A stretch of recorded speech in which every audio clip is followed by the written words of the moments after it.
Welcome to Navigating the Customer Experience. Want to improve your organization's customer service? Looking for insider tips to knock your customer socks off? Then you're in the right place. Here's your host, Yannick Grant. Welcome to Navigating the Customer Experience. On today's episode, we have with us Dr. Anissa Holmes. Dr. Holmes is voted one of the top 25 women in dentistry by Dental Products Report.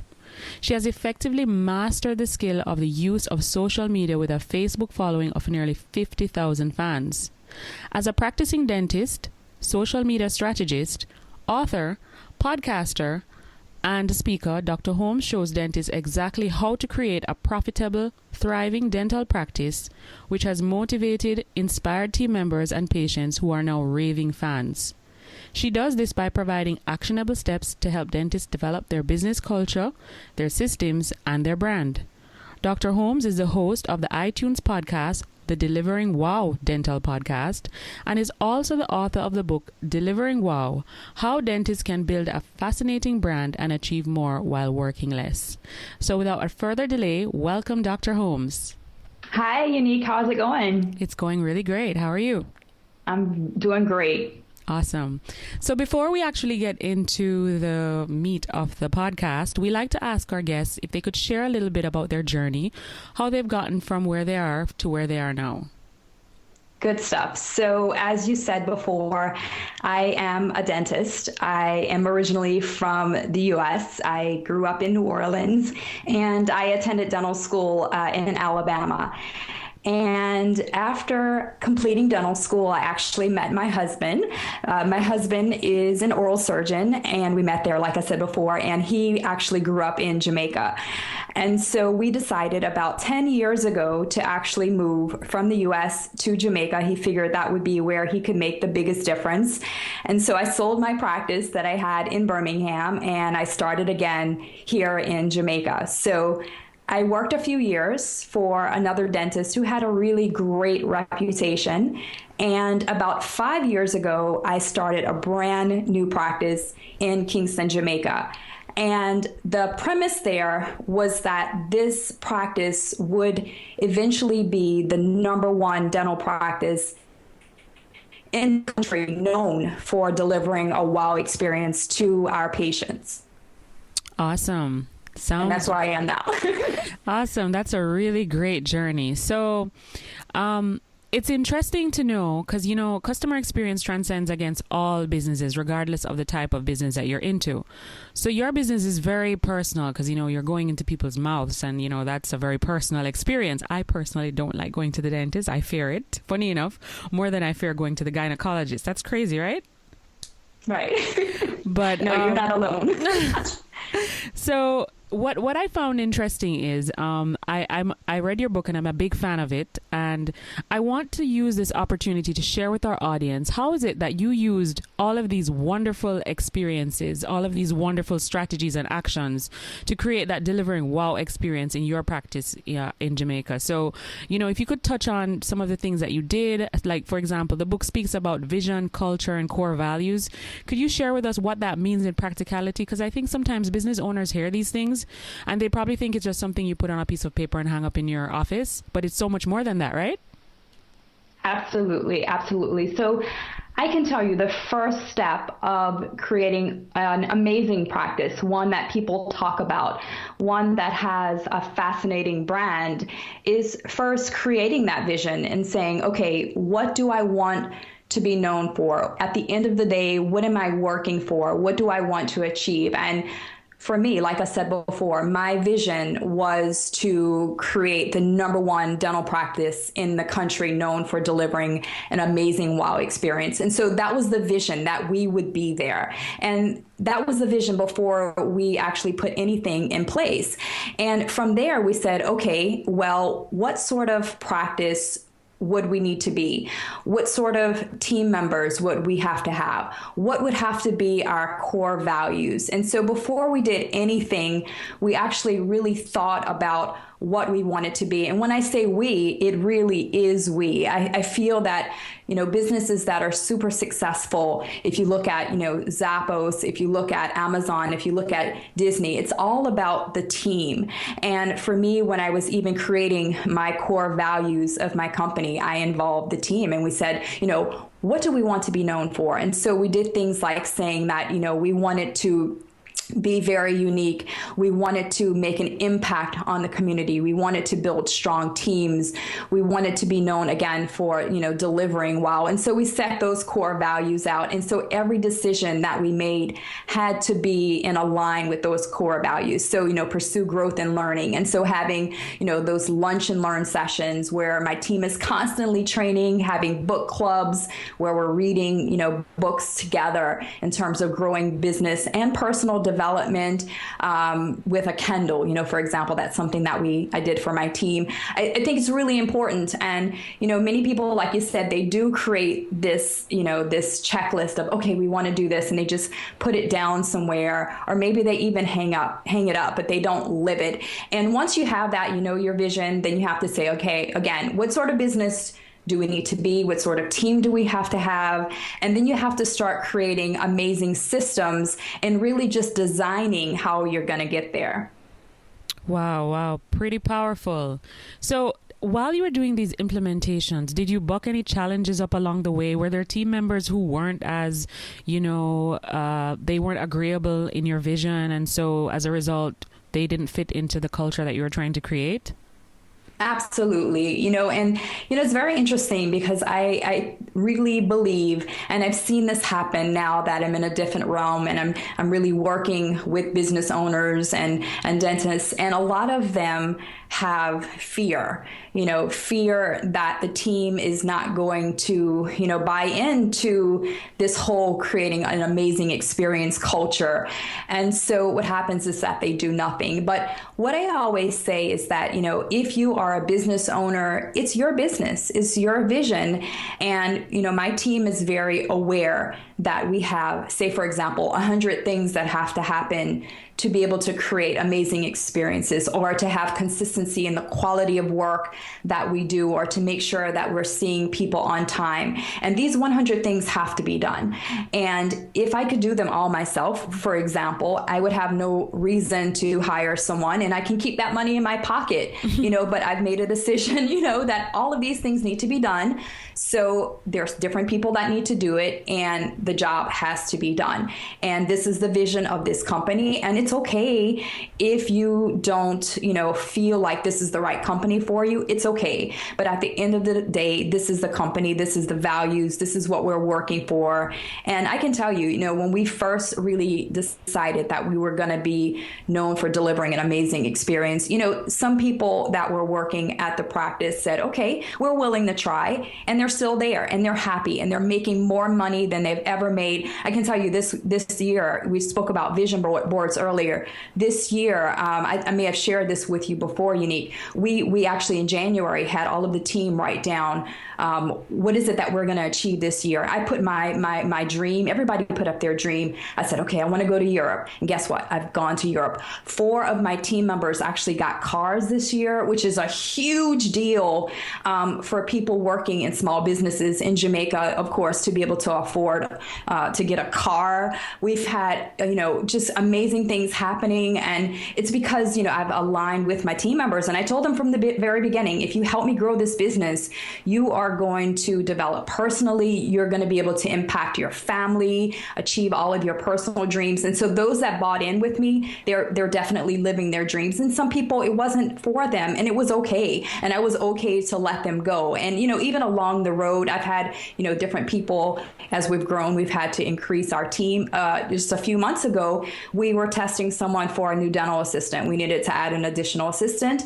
And someone came in, she was an assistant in another practice, and she says, you mean I have to give a tour? And we're like, yeah, we give tours to our new patients. And that's something that when we look at our reviews, people constantly mention that, oh my gosh, I can't believe they actually gave me a tour before I even went back and started my treatment. And so this person was clearly not going to fit into the vision and the culture of the practice. And so she definitely, she just didn't work out. Right.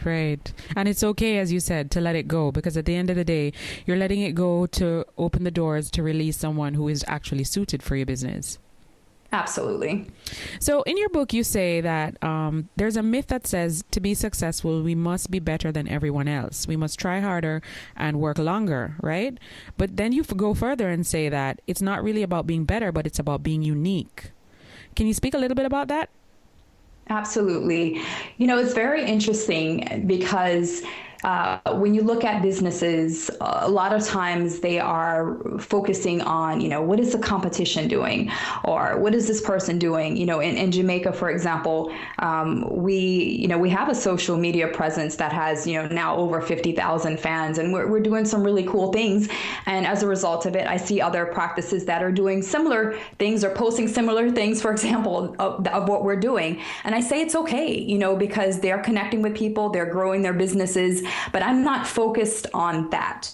What I'm focused on is really always being innovative, being different, and really not looking at what anyone else is doing, just every year trying to strive to do something different. So say, for example, 2 years ago, we said that our vision would be, our focus that year would be to create KPIs and systems so that everything was, written down. And so we created all of these manuals. We really did that so we can systematize the practice. And so we did that. And then the next year we said, okay, how can we create customer experiences? And so that was our whole focus actually for last year. And that's when we put in, all of our team members were trained in hand and arm massage, and now we offer complimentary hand and arm massages. So everything, in terms of our brainstorming with our team building was like, how can we create a better experience? We created a system of how at the end of an appointment, we would be pretty much guaranteed that a patient would give us a video testimonial. And it was just creating that system touch points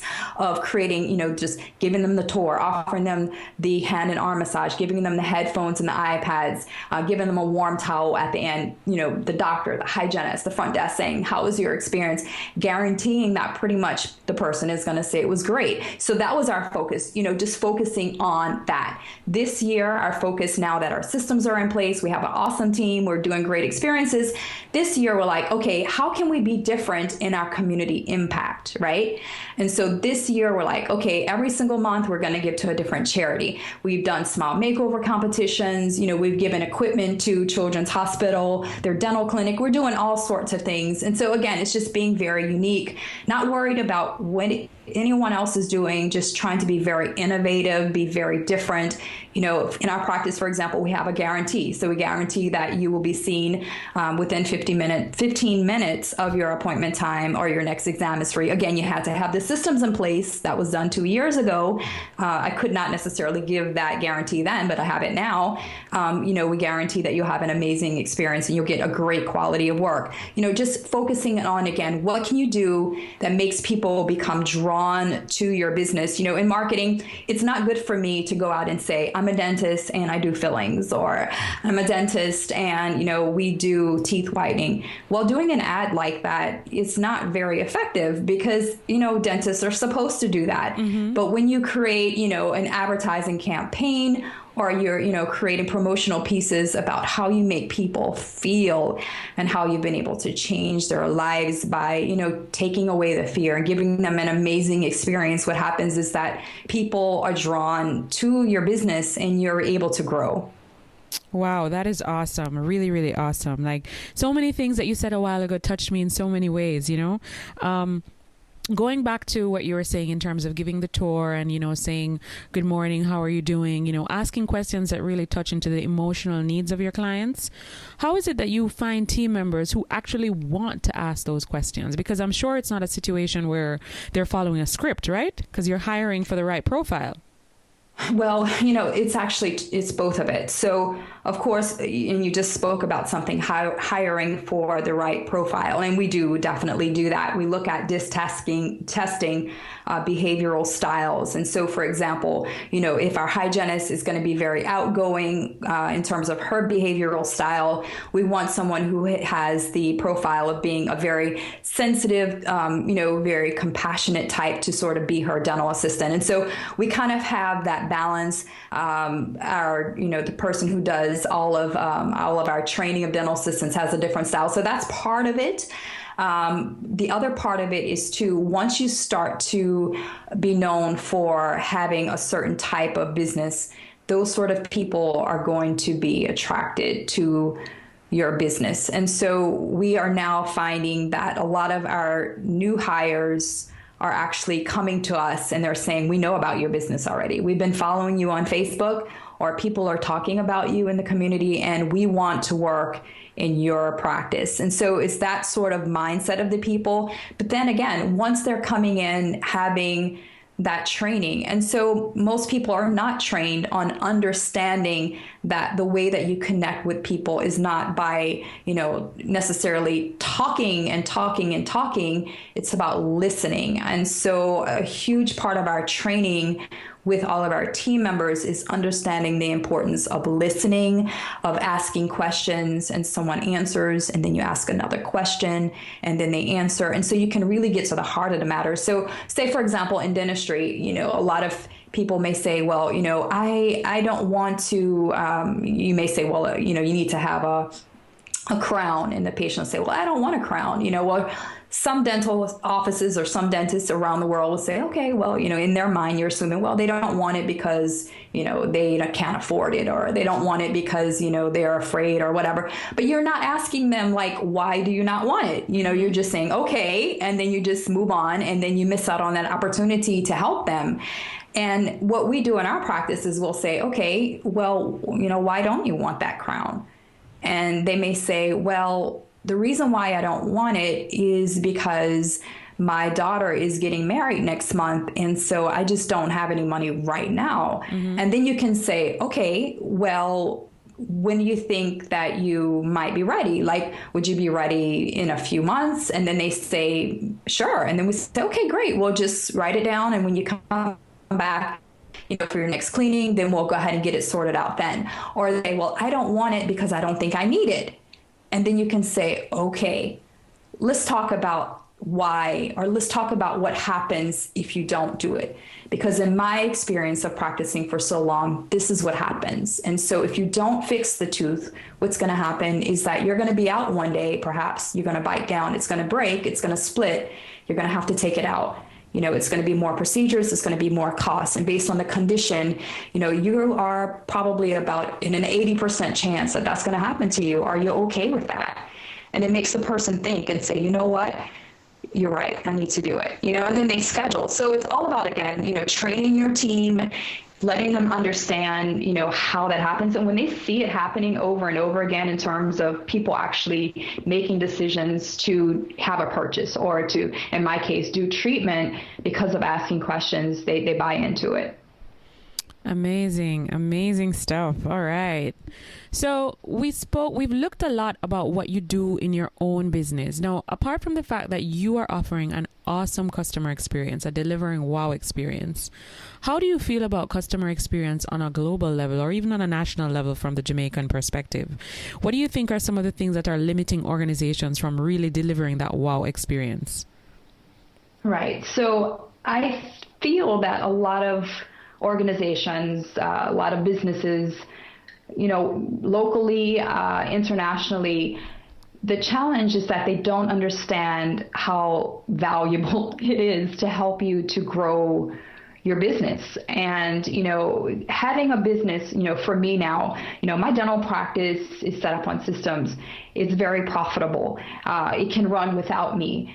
And, a lot of people think that, for you to have success, it's going to take, 20 years of you working, 80 hours a week. And that's actually not the formula for me that I want it to take.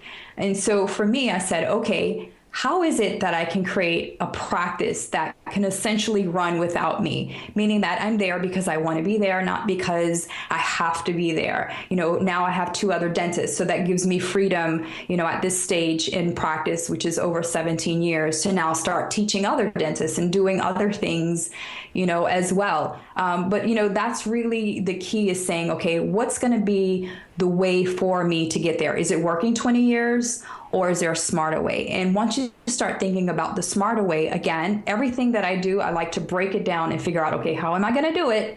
And for me, the how of how I was going to get there was looking at, again, creating a unique business, creating something that people would be talking about. And it's because I got it. I understood the importance of putting in an amazing customer experience. And there was an objective there, also to say, well, if we do this, then this is what happens to me personally. I can have a more, balanced life, better, things for my family, my team as well. But I think a lot of people just, it's like one of those you don't know what you don't know sort of things. And I think a lot of people just think that a business is all about having it for 30 years. And eventually, or 40 years, and you just work in it, till you can't work anymore. And that's really what business is all about.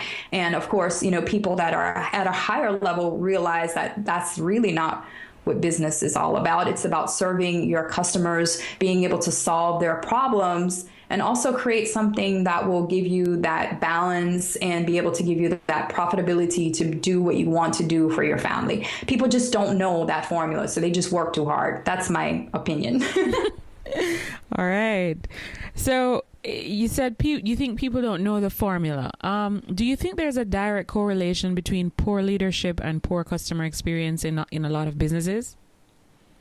Absolutely. And it does really boil down to leadership, Unique. And I think, obviously we both are sort of in this customer experience realm, and it does come down to the leader, and sometimes you have, great team members, or you have a great product or service, but you have no one to really lead that team. And then a lot of times that vision does come from, the leader. So in my practice, for example, it was me coming in and saying, this is the vision that I have for my practice.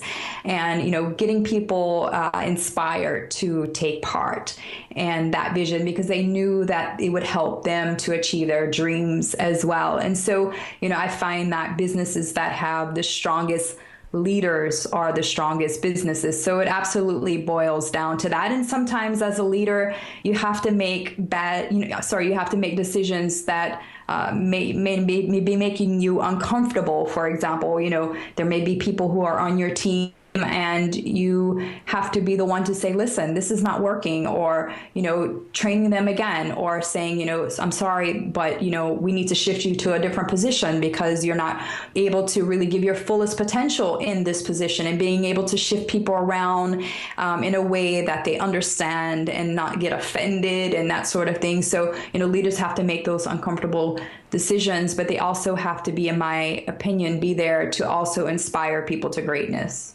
Right. So there's definitely a balance in terms of how the leader operates, but he or she is also able to translate what it is that they want for their business in terms of their communication with the team. Right. Absolutely. Great. And the reason why I ask about the leadership is because in my years of being a customer service trainer and working with companies here in Jamaica, as well as organizations outside of Jamaica, I've found as well that the leadership is really that one plug that if you fix that, a lot of other things are fixed as a result of fixing that root cause. And sometimes I think as leaders, they don't necessarily want to look inside to say, okay, maybe it's something that I'm doing wrong or something that needs to improve in my communication style. But instead, they're quick to point fingers on what else is going on outside of their input. Would you agree? Right. No, you're absolutely right. And I can tell you, it's very interesting because I will go in with my team in full transparency, and I'll be like, listen, let's try this. If it doesn't work, we pivot, or I don't know what I'm doing here with this new thing, but let's try, and just being very vulnerable to let them know that you're a person as well. And, I think what you're saying is really, really, really critical. Awesome. All right. How do you stay motivated every day? Because, I mean, you have to maintain your level of motivation and enthusiasm and engagement in order to go in and lead a team of, your team is about how many persons? 12? We have probably about 15 now. Okay, great. So you're growing. So a team of 15 people, that's 15 different personalities, 15 different ways they were socialized, 15 different mindsets. How do you stay motivated in order to generate the further enthusiasm and engagement that you need to motivate your team? Right. I think it's all about really just, creating a culture where you are, you're having fun, where you're solving people's problems. And I can say in my dental practice, going to work, and I hear this from my team, they're like, it's not like you're going to work, it's like you have a family, and you sort of, like I said before, build that culture, and you see the lives that are being changed, how you're helping people. And, to me, that's really powerful. And, another thing that's really interesting, we spoke about behavioral styles earlier, is that my team, we all know our strengths and we know our weaknesses. And so, for me, I'm really great at, coming up with strategy and design of different implementation plans that we're going to be doing. I'm really great with, helping to inspire, but a lot of the, nitty gritty details that have to happen, I can't do everything myself. Or maybe, I'm not great at, for example, following up. And this is a weakness, but following up with patients every single night for phone calls. That's something my husband does every night, and I think it's great. But for some reason, I just can't do it. I don't know, but it's important, and it has to, right. It has to be done. And so what I do is, a team member of mine who is really great with that, she's one of the assistants, people love her. She's the one that actually makes all of the calls. She does it the next day. So by then they've had some time to kind of settle and really assess. Things are not numb, but she calls every single day, and she follows up with people, and she's consistent, with that. And so it's like, that's my thing. For someone else, maybe they're really, again, they're very detail oriented, but their behavioral style, they're not really great with, being very, very bubbly, or, so we all know our strengths, in terms of our behavioral styles. We know our weaknesses. And so what we do as a team is we don't judge. We just say, let's just take the best of everybody, put everybody in the right spot, and that way the business can continue to thrive. And again, that boils down to leadership, saying, okay, well, you're great at this, let's put you here. And because of the culture and everybody knowing it, no one gets offended. It's all about really everybody giving their best so the business can grow. And at the end of the day, if the business grows, everybody wins, because we're able to, have a more profitable business. And as a result of it, salaries can increase and benefits can increase, and everybody wins. Right. A win-win situation, and the loop gets closed each time. I agree. So going back to, again, in terms of staying motivated, one of the things I did hear you say in what you were saying about your team members was the fact that you're able to consistently identify what your weaknesses is.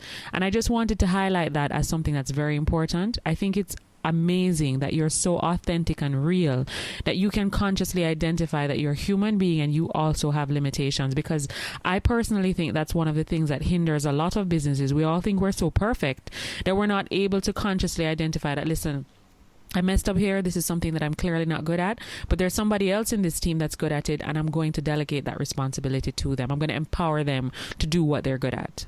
No, absolutely. And it's great. Now I'm at the point where I'm saying, okay, let me hire people who are, able to do things better than me even. I have 2 additional dentists. In my practice, I am known for really doing cosmetic dentistry. And that's really my passion. That's my gift. And I can take someone who has a very difficult, in terms of their smile, very difficult case. I'm getting referrals from dentists all over Jamaica to be able to, give people back their smiles. People have missing teeth. They've been, having, just different situations where they would need cosmetic dentistry. And that's really my gift. But guess what?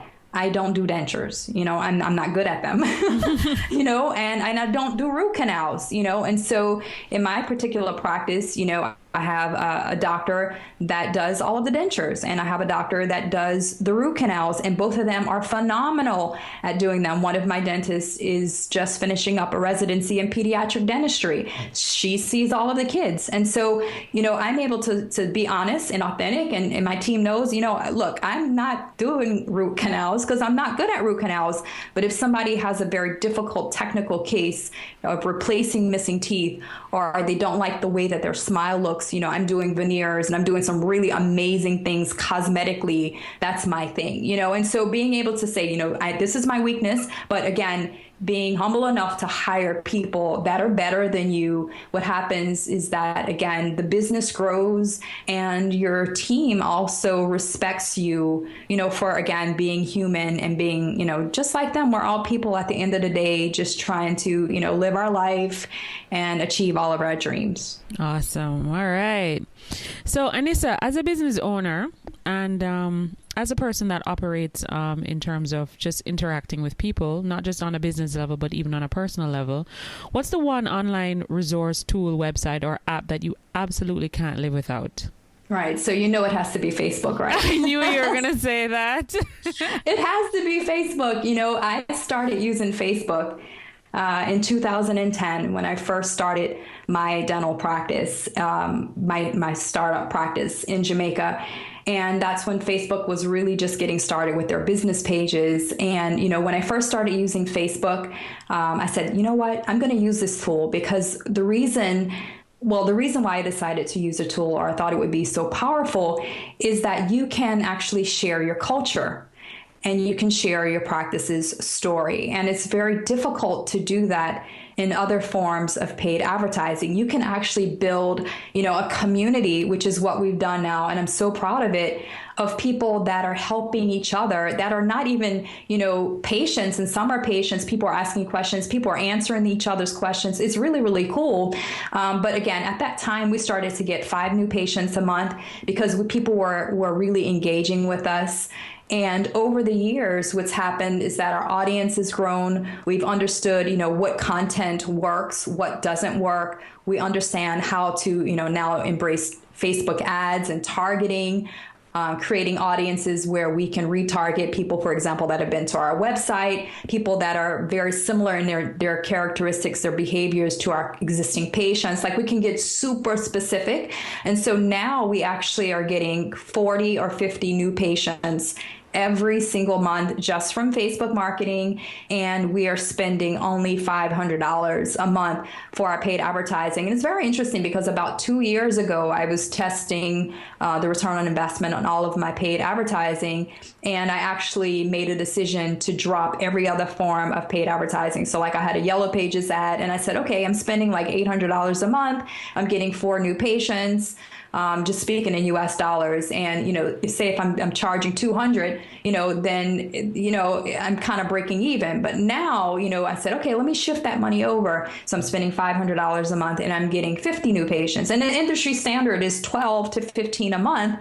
We're getting 50 just from Facebook. So of course, I have to say it's my number one tool. We love when people come in from Facebook because it means that they know us already. They know our culture. They've been following us. They see what we're doing in the community. They see how we're changing lives. They've seen patients' video testimonials. They've been to our website. They know all about, our team. And so to me, there's no other form of paid advertising where you can really just connect with people like Facebook. Very cool. And your book also goes into a lot of strategies that you use as it relates to Facebook to build a dental practice, correct? Absolutely. Do you offer programs for persons who may want to take the step a little further, who may want to connect with you and learn how to use Facebook to build their business? Right, absolutely. So it's very interesting. I currently do have an online course, and it teaches dental practices. I have students from all over the world. We have several hundred dentists that are already in the program, and it was just launched a few months ago. And it's an online course where you learn how to, and it actually is very interesting because the first 3 or 4 modules is actually teaching you about how, to grow your culture and the importance of that and how you have to have that part right before you start really even creating ads, and then, copywriting, creating calls to action and then the targeting and creating the ads. So that's available on my website, which is deliveringwow.com. And again, that's really created specifically, for dentists, but the principles are uniform. And where I am now is I am actually, now that my practice has grown to the point where I can cut back a little bit, the plan now is for me to work about 2.5 days and spend the other time working on really training small business owners, entrepreneurs. And so the next step for me is actually creating an online course which will help local businesses. So not online entrepreneurs, but local businesses, whether you have, a wine shop, for example, or if you are teaching something, you have a training center and you want to promote it on Facebook. So that's the next step for me, is actually creating that online training for local businesses to be able to grow their businesses with Facebook marketing. Very cool. All right. So we'll look out for that. As a business owner and as a person and as a female business owner as well, what are some of the books that you've read over the years? You mentioned that you have 17 years of dentistry under your belt, and I'm sure over that time you've read loads of books, whether by audiobooks or physically reading them. What are some of the ones that really stood out at you and have had the greatest impact on you?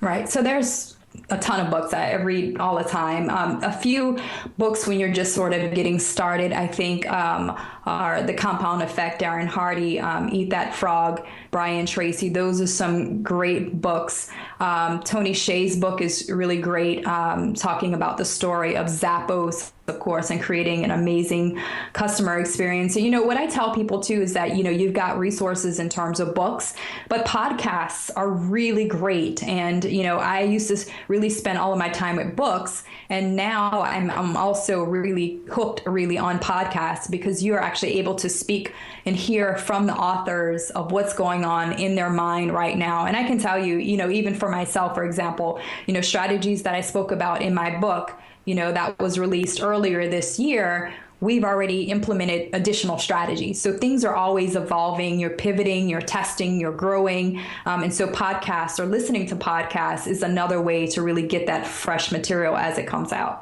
Very cool. That's true. I agree with you 100%. So those of you who want to check out Anissa's podcast, just to give her another plug-in right there as it relates to her podcast, you can check out her podcast on iTunes, and it's called the Delivering Wow Dental Podcast. All right, Anissa, can you tell us what's one thing that's going on now in your life that you're really excited about, something that you're either working on to develop yourself or your people? Right, absolutely. So I'm pretty excited about a few things. In my dental practice, we are, like I said before, we just added an additional dentist a few weeks ago. He is awesome. He's phenomenal. Patients are loving him. And so we're seeing all of that buzz, the excitement. The team is really happy. We're at a point now where, there's no debt for the practice, which is where we want it to be. And so we are actually now looking at, taking the team, out of Jamaica for, training, getting into that sort of international space with them. So I'm really excited about that. They're really happy to start, that next phase of just taking it to the next level in terms of, being able to have other experiences and bringing additional things back to Jamaica to make the practice even better. So I'm really excited about that. And personally, on the other side, like I said, just growing my online business, touching dentists worldwide. I'm blogging. I am, have my online courses, and as I create one course, another opportunity or door opens for me, and I've been really excited about what's happening for me in the online space as well. All right, very cool. So in terms of, you mentioned that you're building your online programs and it's opening a lot of opportunities. If our listeners are listening to you now and they want the opportunity to connect with all of those lovely resources that you just mentioned, apart from the deliveringwow.com, where are some other places that they can find you online? Right. So I am actually on Twitter, of course, which is Delivering Wow, on Facebook as well, which is also Delivering Wow. The website is there. The podcast is there. I have my book as well, which is available on Amazon. So you can sort of find me everywhere. I'm on other people's podcasts. So lots of different places I'm popping up. I'm actually creating an online course now for Chris Ducker's Upreneur community, which is helping online business owners to get started with Facebook ads. So in the process of getting that course complete for that community. So there's a lot of places that you can find me. Wow. All right.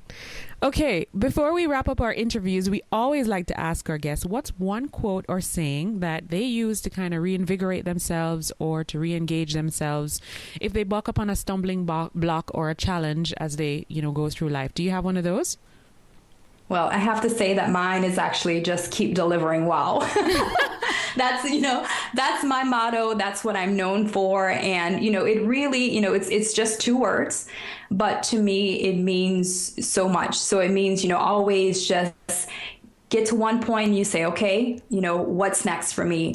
How can I make a bigger impact? How can I inspire more people? How can I change more lives? And once you do that, again, your business is growing, you're profitable. How can you impact your family? How can you travel more? How can you achieve your dreams? So to me, it's definitely, just, keep delivering wow. Cool. So delivering wow as a business owner, delivering wow as a mom, delivering wow as a wife, delivering wow as a friend, just deliver wow. Absolutely. I love it. I love it. Okay. Well, thank you, Anissa. It was a lovely interview. I really enjoyed speaking with you. We really would like to extend our gratitude and appreciation for you taking your time out of your busy day because, we know you're a busy lady, connecting with people on the international level as well as locally, always trying to inspire your team. And the fact that you've taken the last 45 minutes out of your time to sit with us really, really means a lot. Thank you so much. Good stuff. Thanks so much for having me. I had a lot of fun. Great. So guys, just to remind you, you can head on over to Facebook and join our closed Facebook group that's called Navigating the Customer Experience Community. And feel free to follow us on Twitter at NavigatingCX. So until next time, I'm your host, Yannick Grant. We really appreciate your support of this podcast. Are you ready to grow your business even more? Or improve your leadership skills, or train your team members in the art of customer service? Give us a call at 305-848-0815 or visit our website at www.yannickgrant.com. That's YANIQUEGRANT.com. Remember, 305-848-0815 or visit our website at yannickgrant.com. Our new online course, Mastering Customer Experience and Increasing Your Revenue, is now available. The link for this will be on the show notes of each episode starting September 7, 2016. The first 2 modules are free, so hop on over, have a look, and take the steps to increase your revenue. Thanks for listening. For more awesome resources to take your customer service game to another level, head over to navigatingthecustomerexperience.com. See you next time.